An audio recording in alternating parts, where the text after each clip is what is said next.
Alright, so this is a good representation of, I guess, as I said, another geometric hierarchy.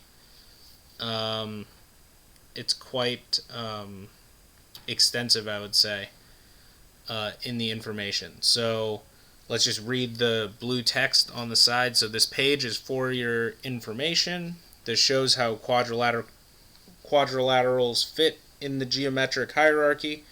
Each level in the chart shows the necessary attributes to fit in that category. For example, all parallelograms have to have 4 sides because it is under quadrilateral, and all parallelograms must have 2 pairs of opposite parallel sides.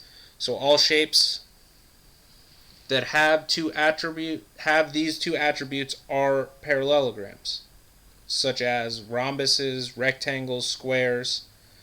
And then only some parallelograms have 4 equal sides and 4 right angles, so those are squares. Right? So, at the top of this geometric hierarchy is just polygons. So polygon is any shape that has 3 or more straight sides. Obviously no crisscrosses, and it doesn't mention it, but I believe they have to close, right? So it can't just be 3 lines that are connected, or line segments that are connected but don't actually close. So we have, we can also go over this vocabulary in the bottom left. So parallel is opposite sides will never meet or cross. So I always like to think about train tracks, right?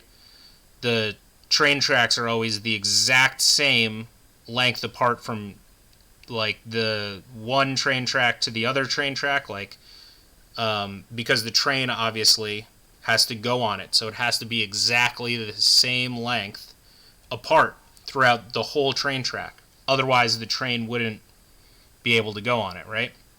So that's parallel. Perpendicular, so that means that 2 lines are meeting to form a right angle, which would be 90 degrees, right?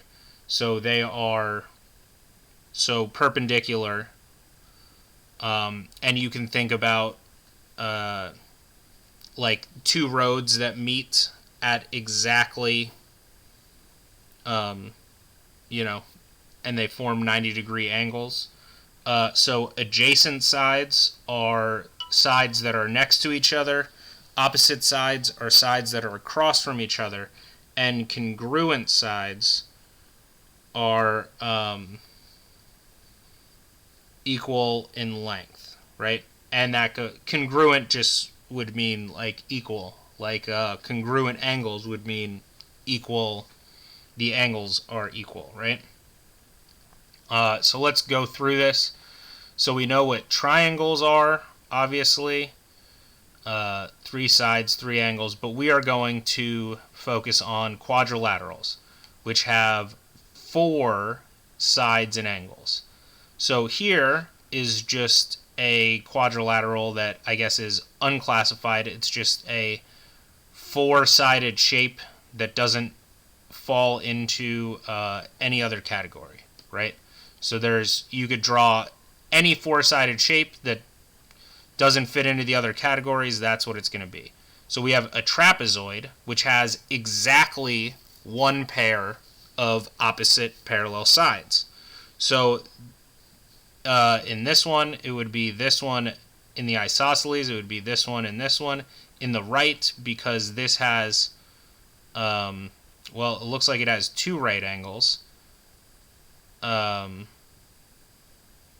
So yeah, it would have 2 right angles with a right trapezoid, but since this side is coming in at an angle, it wouldn't be a rectangle, obviously, so it's a trapezoid because it's just 2 sides that are across from each other that are parallel, And in this one, it would be this side and this side are parallel. Okay, then we have a kite, which is adjacent sides are congruent or the same. So adjacent means the ones next to each other. So, like in a rectangle, the sides across from each other are the same, but in a kite, the sides next to each other are the same. Okay, then we have a parallelogram, which is two pairs of opposite parallel sides. Okay, and then this actually branches off. Now everything below this are parallelograms. So a rhombus, a rectangle, and a square are all parallelograms because all of them have two pairs of opposite parallel sides. Okay, then we have four equal sides in a rhombus, right? And a rectangle does not have four equal sides, but it has four right angles. And then a square has four equal sides and four right angles. So a square is a rhombus, a rectangle, and a parallelogram. A rhombus is a parallelogram as well, and a rectangle is also a parallelogram. So, this is, the geometric hierarchy. And as I've said before, really to understand this stuff, you basically have to memorize the different, basically the different types of, the attributes of all the different shapes. Because it's not like something where you can go on the test and try to figure out, what the attributes of a parallelogram are. You pretty much have to memorize that two pairs of opposite parallel sides is what makes a parallelogram. And you should know that a rhombus, rectangle, and square, by default, are also parallelograms. And they're also quadrilaterals, and they're also polygons, right? So that's basically how this hierarchy works. So hopefully that clears things up.